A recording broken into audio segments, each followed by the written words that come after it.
Megavanan and welcome my friends to Elven Awakenings, chatting with the Elven Scholar. And now, to your guide to all things Elvish, Dr. Erendil Spindelellis, the Elven Scholar. Once upon a time in a forest rich in pine and oak lived a young elf. He lived amongst his neighbors who were clothed in fur and feather, and found joy and peace with each sunrise, and silence in the evening light of the stars. He spent his days communing with his woodland brothers and sisters, and the nights in contemplation and meditation. Light shone upon him unstained from the mortal world, and he was happy. But as time passed, he became more aware of the land outside, filled with fear and despair, and he knew his time of living in the gentle woods was coming to an end, and his journey as a teacher was upon him. When the morning sun found him again, he walked out of the forest with nothing but the clothes on his back and strode into the land of man, to teach and to be taught. For it is the way of all teachers that the student so often will be the better master. This is my story, and it is true. My name is Erendil, and I am the Elven Scholar. Megovan and my Elven Fae and Otherkin family, since this is the last show of the year, I wanted to go ahead and make this basically our New Year show. I'd like to talk about what we can do with the new year. I know that there are so many people that make their New Year's resolutions and they don't stick with them. So I'd like to, instead of making promises, those types of things, and usually they're made out of desperation, I wanted to go ahead and let's talk about new beginnings, all right? New beginnings, a new life. Let's get started living that Elven Fae or Otherkin life, no matter what the rest of the world tells us. So the show today is about new beginnings. But before we get started, I'd like to go ahead and give the special word of the hour. So for those that are listening to the show and you would like to win a free month with our online Elven and Fae and Otherkin online college, you are welcome to listen for this particular word. If you hear it during the show, be the first one to call in, and you will win a free month. And there are a multitude of courses. There's herbalism, there's nutrition, there's Reiki and first aid, anatomy, there's manifestation and meditation.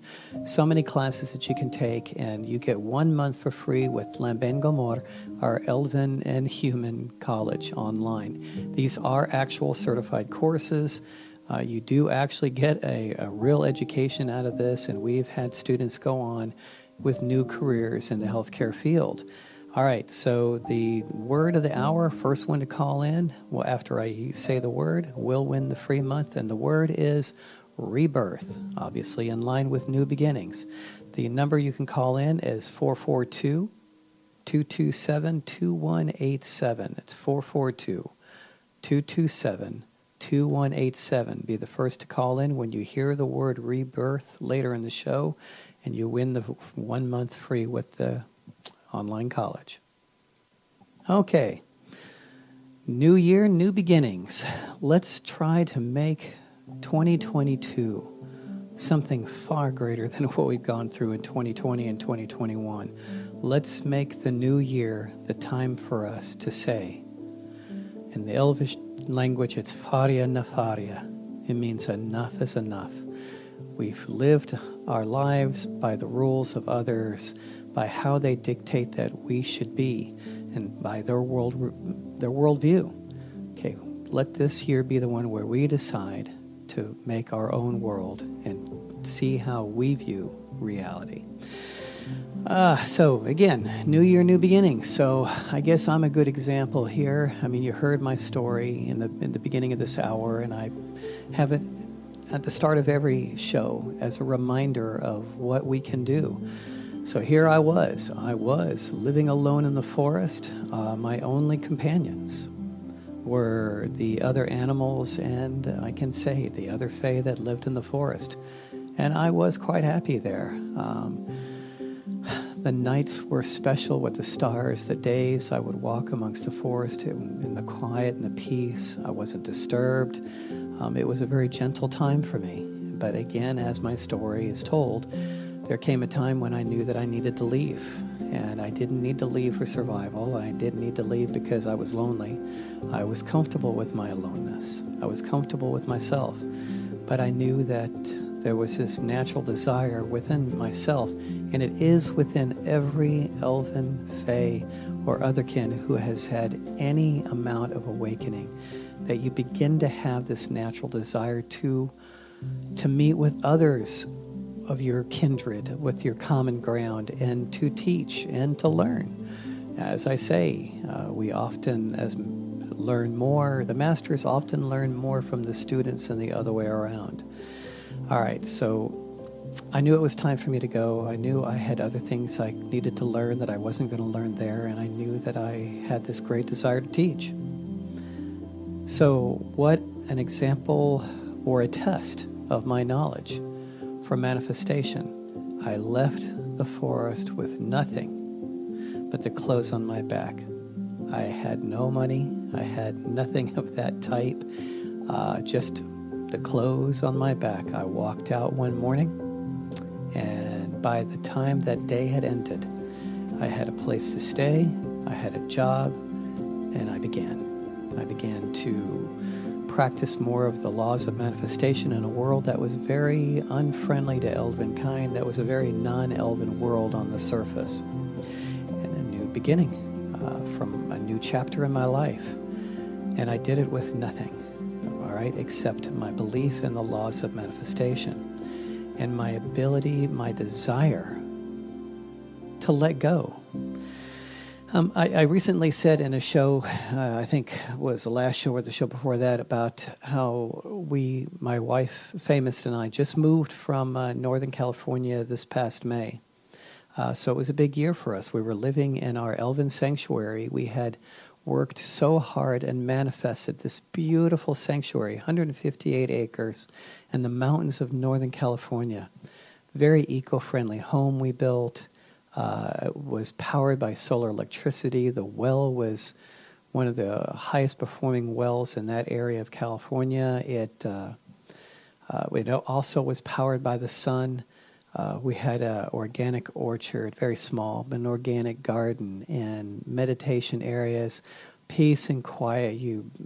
The stars and the meteor showers were absolutely incredible up there. And again, the peace and quiet. We could go weeks without seeing another human. We might hear them drive by off in the distance, but we could literally go weeks without seeing another human. And it was incredible. But again, we'd been there for years and years, and as time went on, humans began moving further and further out into the mountains, and doing so, they brought with them, unfortunately, their destruction, their fire. And I know it's been in the news a lot the past number of years because of the massive drought that's currently going on in California. Massive fires, incredible fires, record-breaking fires, at least within the time that they've been keeping records since the late 1800s. Record-breaking. And my wife and I have been witness to those fires. We have watched them from our porch. We've seen them from our porch, these very fires. And we've always been blessed. They never came into our special little valley, but we could see them from a distance. And unfortunately, the smoke would come through. So it got to be where not just days or weeks of the year were spent in smoke. It got to be where nonstop months on end would be just living in smoke. And there came a time we knew that it was a time for new beginnings. We had to be willing to let go. And it was a struggle. It was it was a struggle to try to decide, do we leave? Is that an act of faith to just walk away from something that we had put so much magic and so much energy into? And I reminded of the story of the Elven story, for those who are familiar with the Silmarillion, the story of Gondolin. It was an amazing, and Norgothrond. These are two elven cities in J.R.R. Tolkien's book, The Silmarillion. And they were very, very special elven cities. They were created at a time when Morgoth, or who you might call the devil, was vast control of parts of the world, and it was a very dark time in the world. And the Valar, you can call them the angels of the world, led these elves to these two secret places, that these locations are where they could build their cities, and they would be free and safe from Morgoth, from the devil. And they were led there, and they built there, and they built cities that were reminiscent of Valinor, the land of the ever-young. And it was a touch of the ever-young living in Middle-earth, away from Valinor. And they lived there for hundreds and hundreds of years. And they grew proud of their cities, not necessarily a good thing. They grew proud of their cities, and they grew a deep and endearing love for their cities. But, like so many things, we'll talk about a little story called Everything Changes, they were told again by the Valar, by the angels, that it's time to go, that the story must continue on and must run its course, and the Morgoth, the devil, will find your cities eventually. And we're telling you now, you have the opportunity to leave, and we'll lead you to a place of safety. And in both cases, their pride had grown so strong in their cities that no one would ever find them. And if they did, they were so well protected that they would never be overrun. And they stayed. They refused the advice of the Valar. And for those who have read the stories, they know. It came to an ill end for both of these grand and mythic lands. The Morgoth did find them through treachery, through deceit, and through traitors. And they were destroyed, and thousands and thousands of elves died in the process because they couldn't let go, because of their pride. And that's the way it was for Famous and I. We knew that we were being given a lot of signs that it was time to go, and that it was a new beginning, and that we would move on to something else different and just as blessed. And we did, and we left May of this year, and sure enough, within 3 weeks after we left, the record-breaking fires came about again, another year of record fires. And instead of being in smoke for 2 months, they were now in smoke for 3 solid months. And again, that special little valley was untouched, but it was enveloped in smoke again for about a quarter of the year. And we ended up moving down to the desert. And again, it has been a vast blessing. And this is just one chapter in our lives. But we were willing to let go with the trust, with the Elven word Estel, meaning trust and faith, that it would all work out if we followed our hearts and allow manifestation to run its course and to bring something new into our lives. And it did. And so here we are. We're in, it's different, but it's amazingly beautiful. Today we woke up to living here in the mountain, with the desert here. We can see the mountains off in the distance. And here we are in the desert and looking at snow-capped mountains and an amazing, glorious rainbow that looked like it was actually shining over the snow-capped mountains here in the desert. That's what we saw this morning, right after an amazing night of rain. It does actually rain in the desert. So again, new beginnings, new gifts, new experiences. If you're willing to say, Faria nefaria, enough is enough, and have the faith to let go and let manifestation run its course. And remember what I said about manifestation, that there are 4 levels of it. There's the very basic level of, okay, I'm going to brute force, I'm going to work at a job, and I'm going to hack on some with a big old mallet and break rocks, and I get paid money for doing that, and that's brute force. Okay, then there's the second level, to where you pray to something outside of you that, okay, and use emotions and let it come into being. And then you work all the way up to the 4th level. And the 4th level is the one truly of trust and faith. Not prayer, but knowing that it will always work out. and to let the universe, instead of trying, like in the third level, to manifest, to bring something down to you. Okay, you deciding what you want, all right, which isn't always what you need.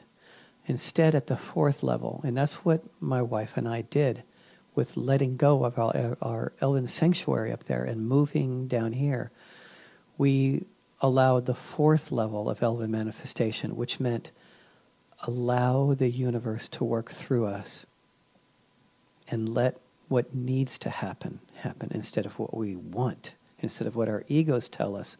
Allow our souls to be guided to where we needed to be. That doesn't mean that you are being controlled. You always have a choice. The universe can guide you, but in the end, you have the choice. You know, there's the old cliche of swimming in the river. Okay, you can either swim with it or with the flow, or you can swim against it. The river just flows. It doesn't try to tell you what to do. And you can swim against the current for a while, but it'll eventually get tired. Or you can go with the flow while still making your own decisions and experiencing so much more in life. All right, so we allowed the universe to work through us to manifest what needed to be. And we're in a most beautiful place because of this. One of the beautiful things about choosing to reawaken your elven nature, to remember your true inner nature, is one of the things that comes with that is that we recognize that we learn from the earth, from Arda, from nature. We take our lessons from this beautiful world that we live upon and that we are at one with. And so to start the new year off, I think what would be beautiful here is I'm going to play a little clip here, a little audio clip from an ancient Tao master Lao Tzu, who wanted to teach about take our lessons from nature. And in this case, start the year off with lessons from water. What can water teach us? It's really quite beautiful. I'm going to go ahead and play that now for you.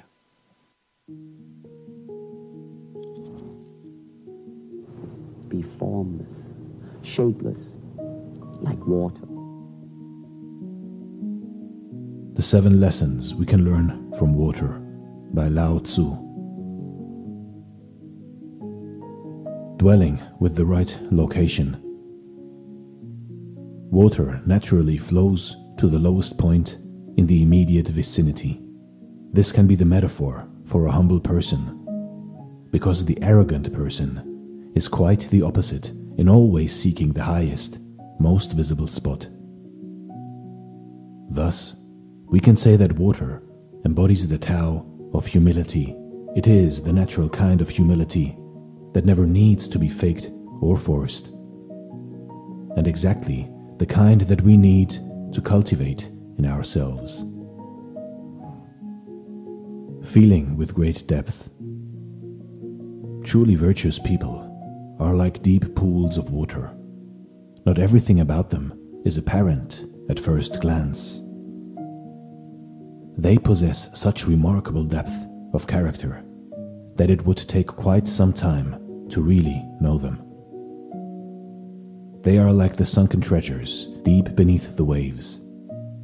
You may not realize it at first, but if you explore your friendship with them, you will discover the treasures for yourself. You may also come to the realization that you wish to cultivate the same depth in your own character. Giving with great kindness. As a river flows across the land, it nurtures all living things that it comes across. All the plants and animals benefit from the water of the river. Once it has done its work, water moves on without waiting for recognition or praise. Compare this to how people often give with strings attached, expecting some sort of approval, and we can see that water demonstrates a higher virtue, the virtue of unconditional kindness. speaking with great integrity.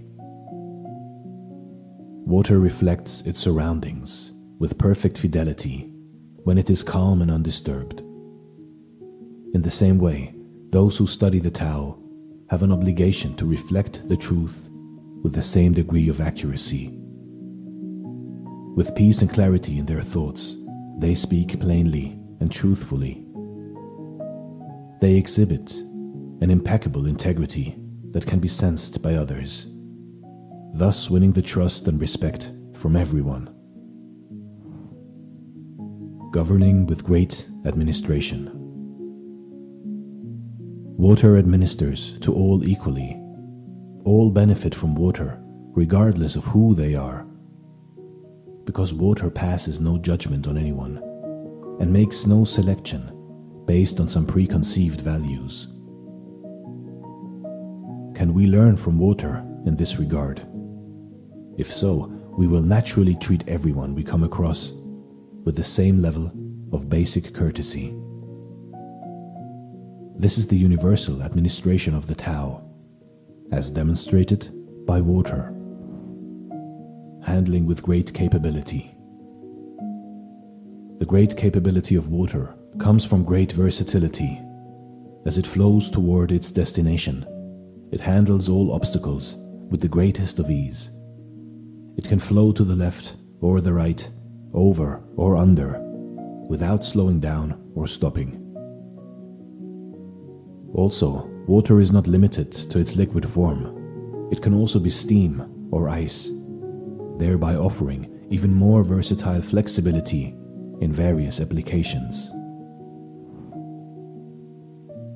Moving with great timing. Water has a heavenly sense of timing that manifests differently according to season. Thus, summer rain never falls in winter, and winter snow never falls in summer. When nature is in balance, water demonstrates that there is a time for everything, and everything can occur in its own time. When we emulate this, we become mindfully aware to take the appropriate action at just the right time. You see, in life, in your life, these are the 7 lessons we can learn from water. And you will see that they provide a blueprint for life, a set of practical guidelines we can apply every day. And when we follow these guidelines, we learn to cultivate humility, depth of character, unconditional kindness, impeccable integrity, universal administration, versatile flexibility, and a sense of timing through mindful awareness. All of this brings us closer to water, which in turn brings us closer to the Tao. One of the hardest things that we can do in this thing is to actually get started. You know, the old cliche, every journey of 1,000 miles starts with one step, and how hard it can be for us to take that one step. Pretty much all the time, whether we want to define it that way or not, is due to fear. Fear of failure, fear to not to conform, just fear of inadequacy, that we're not up to the task of being able to change. But we are, and it always starts with one step. How better put than Samwise from The Lord of the Rings when he had gone as far as he had ever gone before.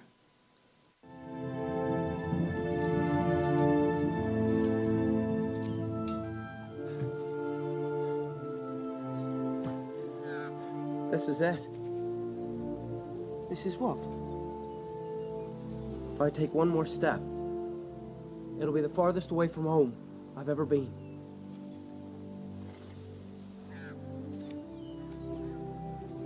Come on, Sam.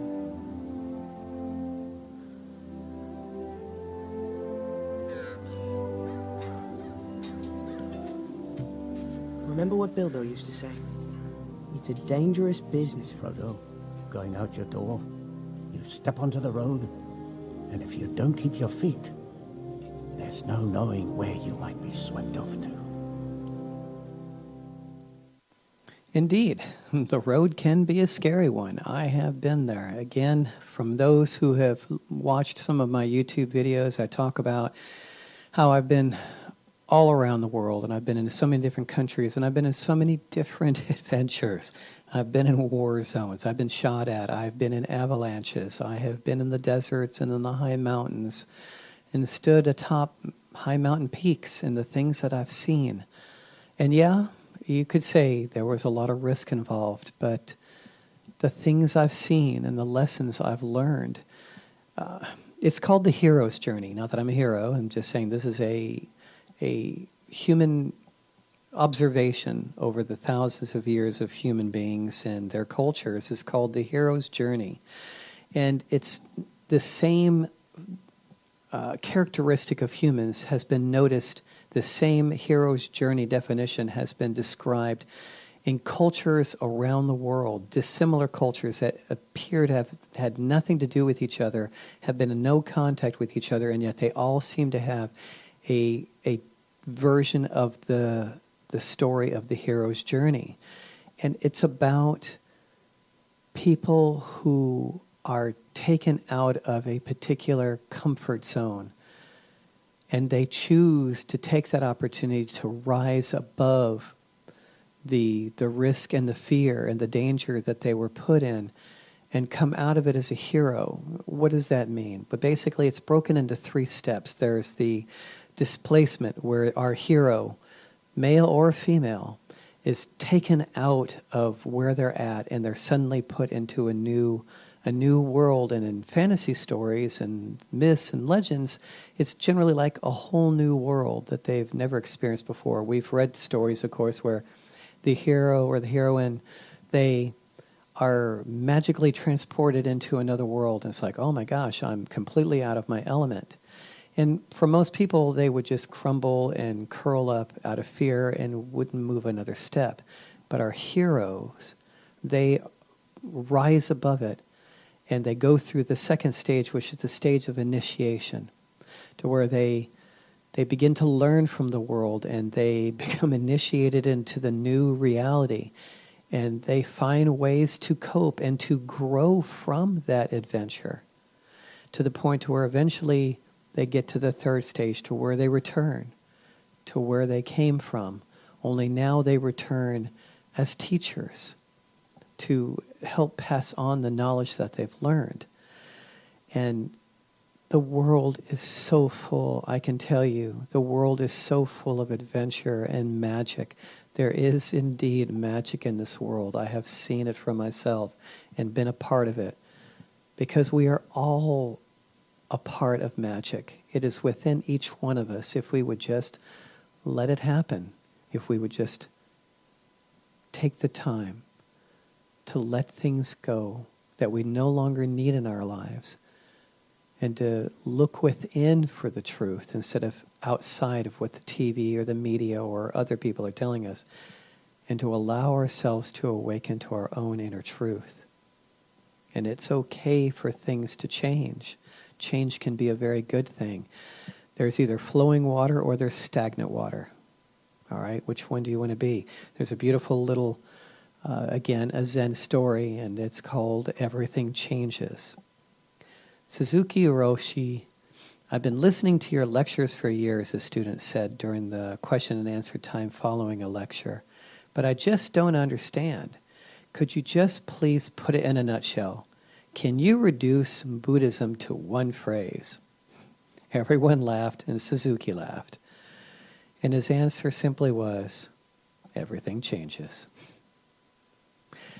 That's it. One of the foremost teachings in Buddhism is that everything in life is impermanent. Suzuki Hiroshi, he was the one who wrote Zen Mind, Beginner's Mind. Wonderful book if you guys ever want to get into it and you just want to learn a little bit about what Zen is about. And this is about a way of thinking, not a religion. He's referring to this impermanence by saying everything changes.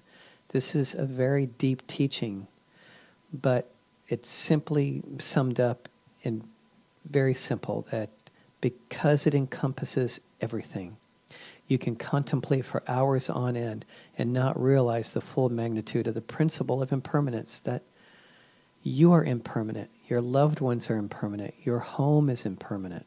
Even our planet is impermanent. And why is this important? Because it teaches us that grasping onto things is one of the major reasons as to why we suffer.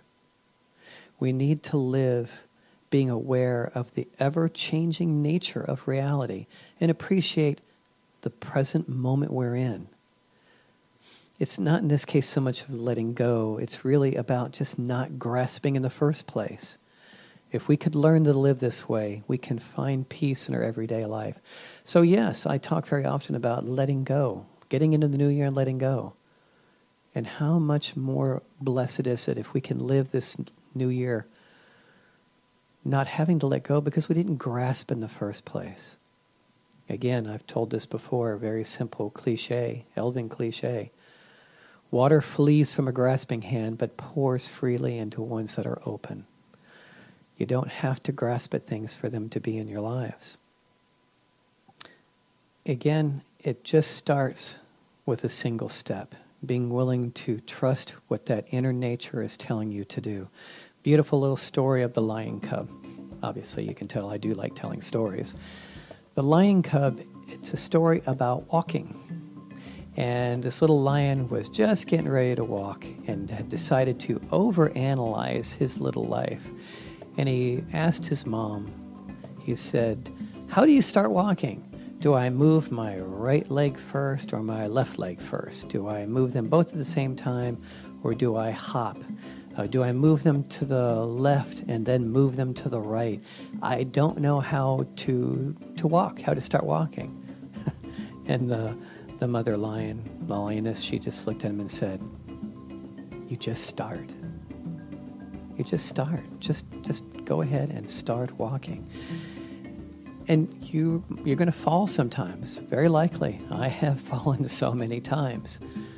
But you get right back up again. You know, it's the old cliche, I've never failed in anything. I've just learned from it and moved on."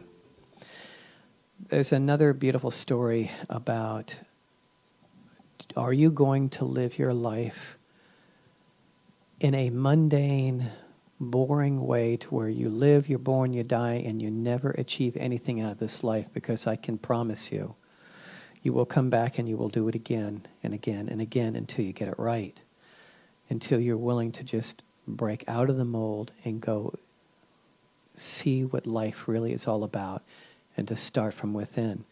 And this is a beautiful story about how most people choose not to advance, not to step outside of their comfort zone because, again, as I've said for so many years, you either make a decision out of love or you make it out of fear. And unfortunately, most people make it out of fear.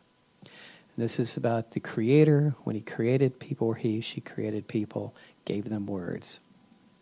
The Creator created people, gave them words for communicating and thinking, settled them into this beautiful little fertile valley at the foot of the mountains, gave them longevity, and then sat back and started to observe, to see how they will aspire in the development. Okay, I've started this world. How's it going to go? The time has passed, but the people never developed. They did not go beyond their village and did not climb up the mountains. Their eyes did not look at the sky and did not look within the heart. So they became old. The Creator decided to find out what was the matter. The Creator became a man and came to them as a traveler. Before sunset, people gathered at the square to talk with this new traveler. He described to them a life beyond the horizon and suggested, "Do you want me to lead you there, and you will see how people live in those places?" "Oh," they answered sadly, "it's late. We became old."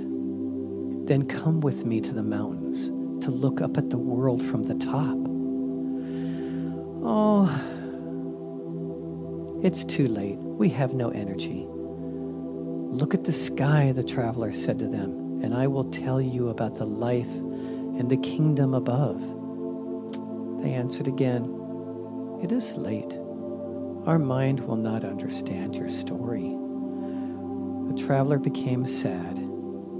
but he still tried to cheer the people. He said, let's sing a song. He said, and he was going to sing first, but the people noticed that the sun went down. It is late, they said. It's time to sleep. And they went to their huts. And the traveler shouted at them, people, when life is continuous and infinite, it is not too late for any achievements. But they did not turn back. Then the Creator told himself, I will take away all words of limitation from the people.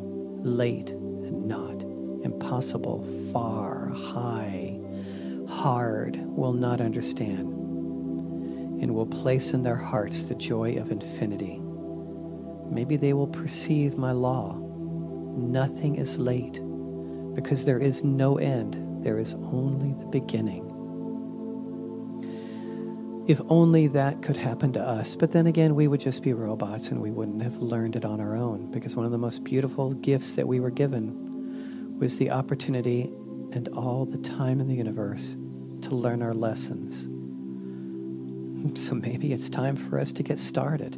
Let the new year be your year when you will let it go, stop the grasping, and open yourselves up to what your inner nature is truly trying to tell you. It's time to start walking. And again, it's just getting that first step going, having the faith to do so. I've played this before, and I'd like to go ahead and play it here at the end of the year. I've also played it in my YouTube videos. It is such an astoundingly beautiful, simplistic little story by Richard Bach at the beginning of his book, Illusions, a beautiful little tale about the reluctant Messiah. And this is a story about a very tiny little individual who had decided that he was ready for a new beginning.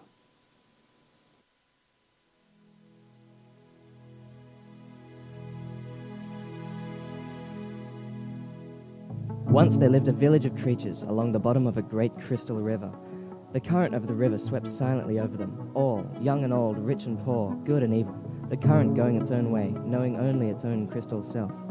Each creature in its own manner clung tightly to the twigs and rocks of the river bottom, for clinging was their way of life, and resisting the current, what each had learned from birth. But one creature said at last, I am tired of clinging. Though I cannot see it with my eyes, I trust that the current knows where it is going. I shall let go and let it take me where it will. Clinging, I shall die of boredom. The other creatures laughed out and said, Fool, let go, and that current you worship will throw you tumbled and smashed across the rocks, and you will die quicker than boredom. But the one heeded them not, and taking a breath did let go, and at once was tumbled and smashed by the current across the rocks. Yet in time, as the creature refused to cling again, the current lifted him free of the bottom, and he was bruised and hurt no more. And the creatures downstream, to whom he was a stranger, cried, See, a miracle! A creature like ourselves, yet he flies! See the Messiah, come to save us all! And then the one carried in the current said, I am no more Messiah than you. The river delights to lift us free, if only we dare to let go. Our true work is this voyage, this adventure. But they cried the more, Savior! All the while clinging to the rocks. And when they looked again, he was gone, and they were left alone, making legends of a Savior.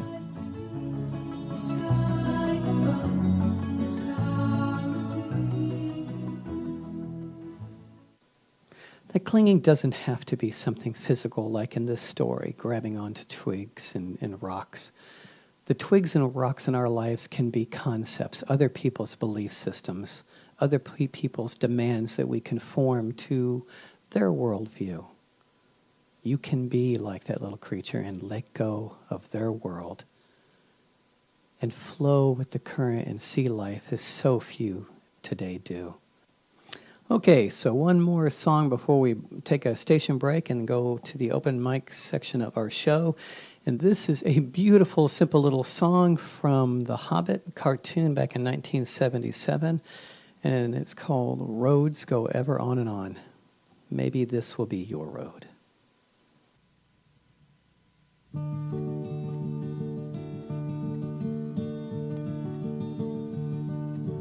Roads go ever on, over rock and under tree, by caves where never sun has shone, by streams that never find the sea. Roads go ever, ever on, under cloud and under star, yet feet that wandering have gone will turn at last to home afar. Over snow by winter sown, and through the merry flowers of June, over grass and over stone, under the mountains in the moon, roads go ever, ever on, over rock and under tree, by caves where never sun has shone, by streams that never find the sea.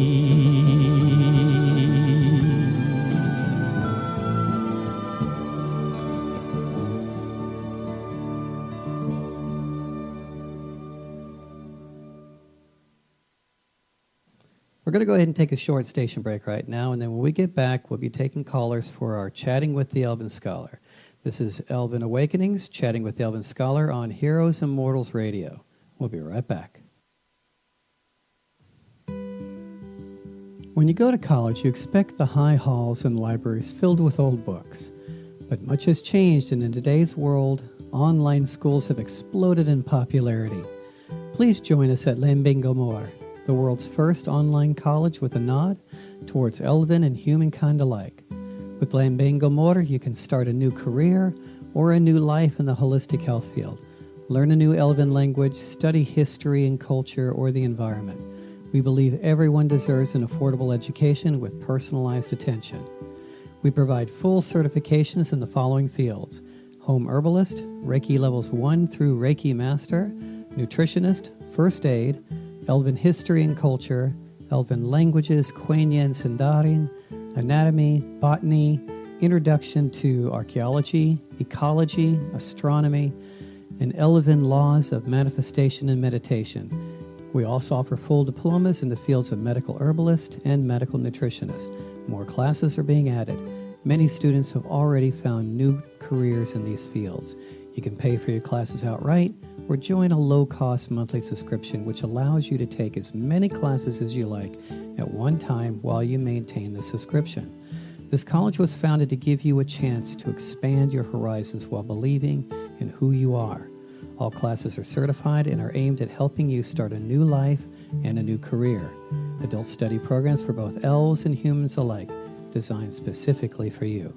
You can find us at www.elvenscholar.org.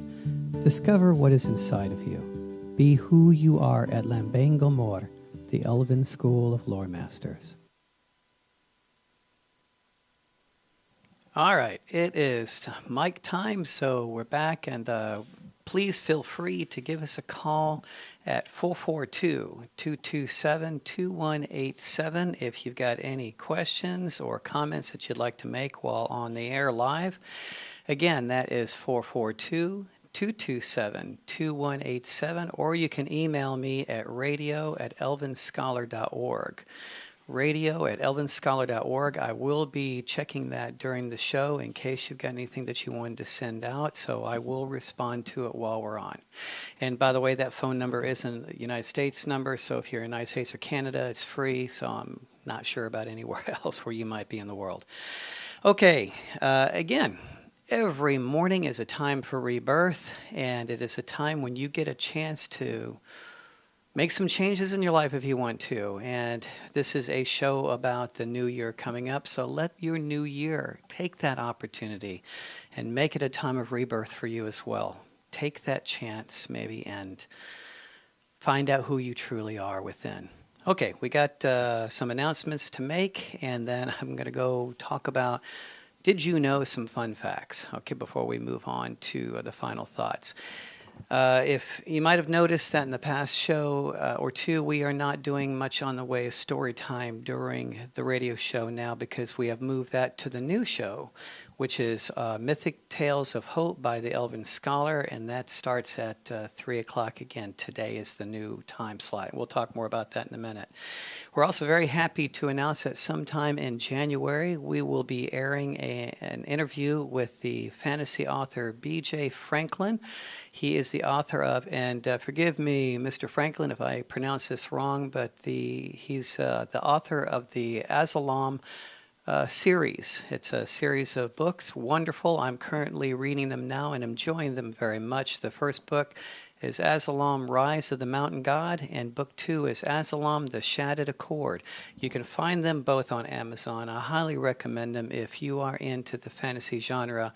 Obviously, as I am, I'm enjoying them very much, and we'll be airing an interview with him in January. It won't be on this show, but it will be within another show of Heroes and Mortals Radio, so you will make sure to announce it so that you can catch it. Great books. Look for them on Amazon. All right. Also like to say about the upcoming shows that we have. Okay, sorry, folks, if I hadn't unlocked the telephone, but I just did, so if you do try to call in, please feel free to give us a call. All right. Shows coming up for next month, because this is the last show of the month and the last show of the year.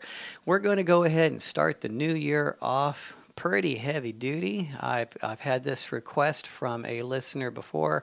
I did a YouTube video on it, so I'd like to go ahead and do a radio show on it. Who is God? It was a pretty heavy question to me a couple of years ago, and I really like the idea of talking about it from an Elven perspective. Who is God? And for those that are wondering, I'm not going to be waxing too much religious. It's going to be mostly spiritual. So the next show, first show of 2022, will be Who is God? An Elven Perspective. Other upcoming shows, I'm looking forward to this, an interview with an Elven botanist, an actual botanist, degreed, who approaches life from an Elven perspective. I'm looking forward to it. Other shows, You Are a Note in the Cosmic Music, The Song of Life, how you are literally, actually quantum with physics, you are a note in the great Song of Life. And we'll be playing some of those notes, really quite fascinating, from other scientists as well. Again, this one might sound kind of not so spiritual, but it really does matter. It's something very important to me. I've had so many requests for this, is how to run an Elven business. How to be free financially without feeling like you're compromising your ideals. And so we'll be doing a show on that one very soon. Also, the love of the elves for the stars and the trees and the earth. Elves and karma. How does karma affect us from an Elven perspective? Interesting show. Another one I'll be doing in January and February, and so this will be from personal experience, living as an elf in today's world. A lot of people go, oh, I couldn't do that because of what others would think, but it'd be amazing how much you can actually do, especially in these times of semi-lockdowns and so many people spending so much time alone and at home, how much you can do to live as an elf in today's world and actually make some kind of contribution to the healing of the world. Another show, which is really going to be a 3-parter, I'm really enjoying getting this show ready, is Finding Balance in a Non-Elven World. And I give credit to Mark from Heroes and Mortals Radio. Thank you, bud, for giving me that idea. The show's going to be about finding balance.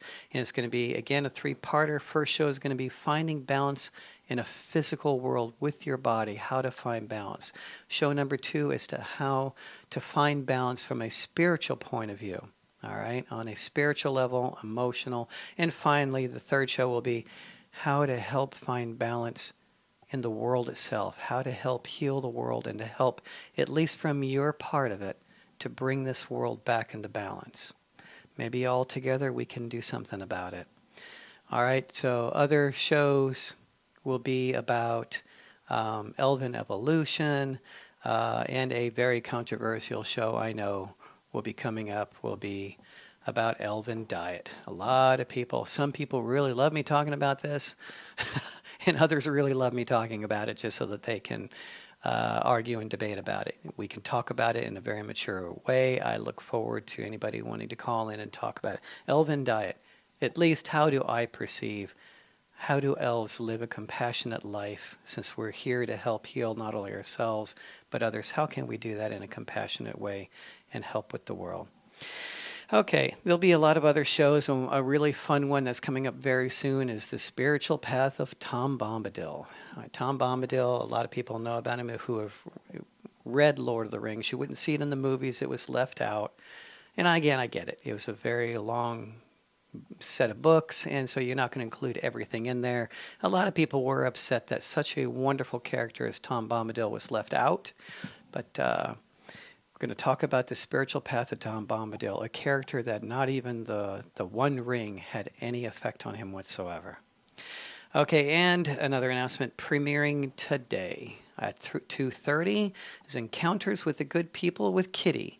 These are tales about encounters with the good people, fairies, and the many aspects of Celtic fairy folklore, and you can hear it right here on Heroes Immortals Radio. All right, so I hope you enjoyed. It's usually a regular audio and video podcast, and it's being re-aired here on Heroes Immortals Radio. Let's revisit the tales of our ancestors. All right, and one last announcement, and that is again on our show.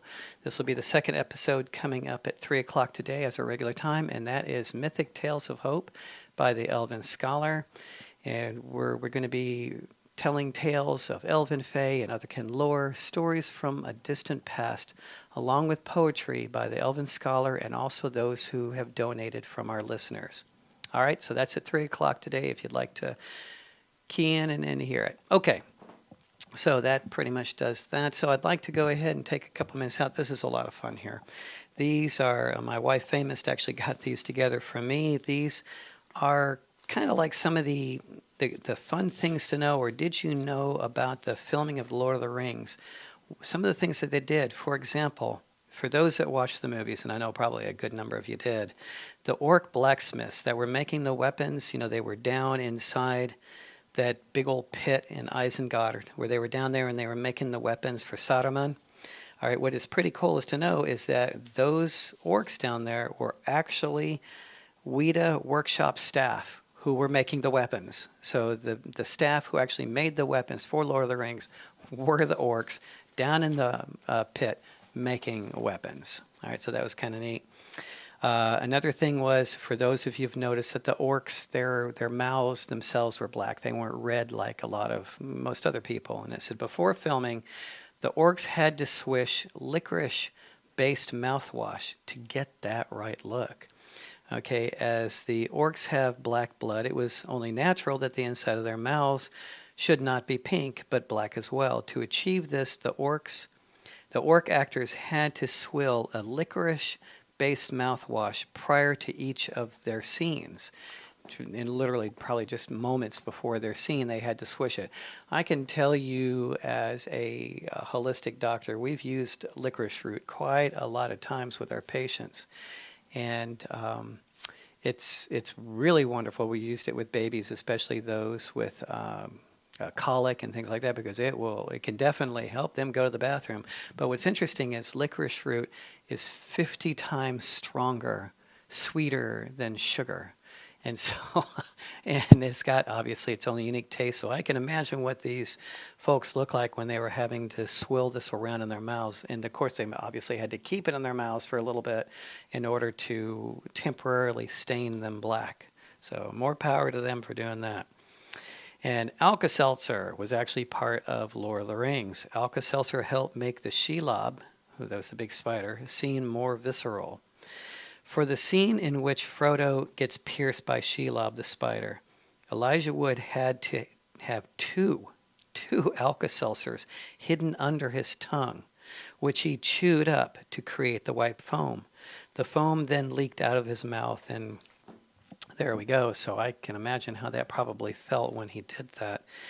Another couple of ones here is, on the day of shooting, a ping pong ball stood in for the Balrog. When Gandalf had his big standoff scene with the Balrog, Ian McKellen was actually acting to a ping pong ball. So that was his Balrog, his monster that he was staring at the whole time that he was doing the show. Okay, and last but not least, this is interesting. Shelob, again, back to Shelob, that giant spider, actually sent Elijah Wood to the hospital. All right, there were a lot of people actually hurt during the filming of Lord of the Rings.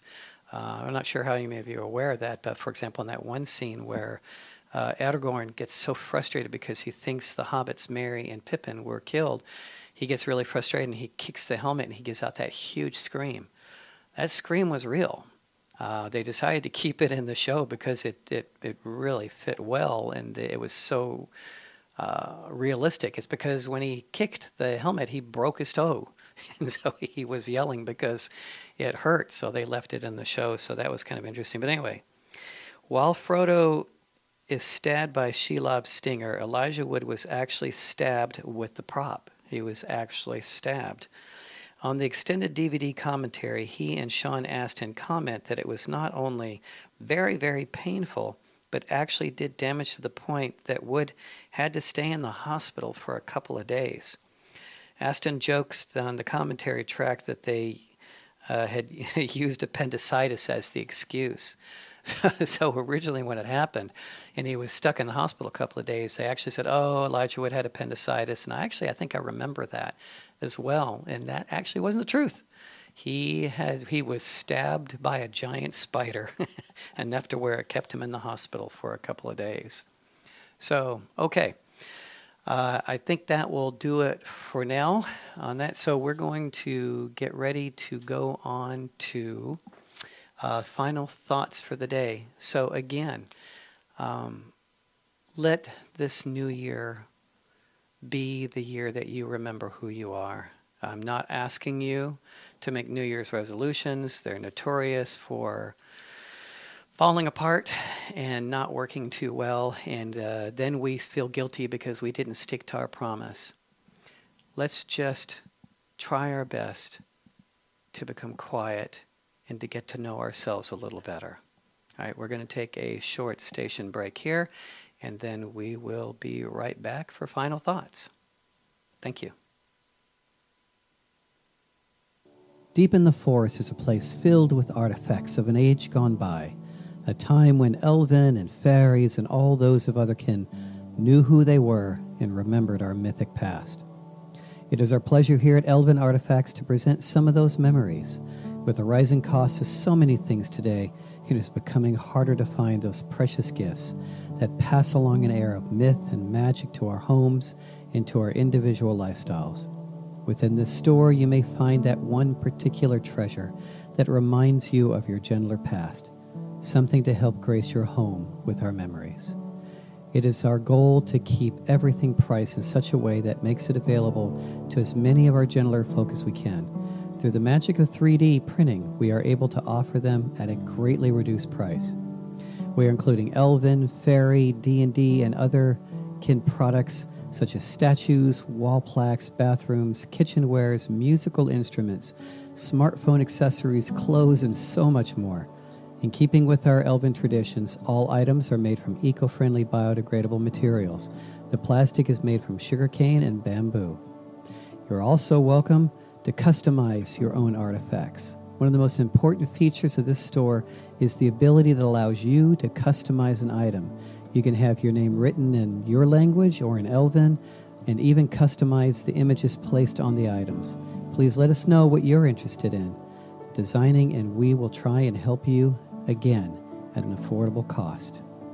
So please feel free to look us up at elvenscholar.org/store, and we'll do our best to help you find those memories that remind us of our true inner nature. Namarie. It's time for final thoughts, and I wanted to go ahead and close with one final discussion about what we talked about today, and that was about new beginnings, realizing your elven, fae, or otherkin nature, no matter what the rest of the world tells you to do. There's a beautiful little Zen story, very tiny, so I'm going to go ahead and relate it here, and I'll try to give a little bit of an explanation behind it. And this is about you taking the reins of your own life.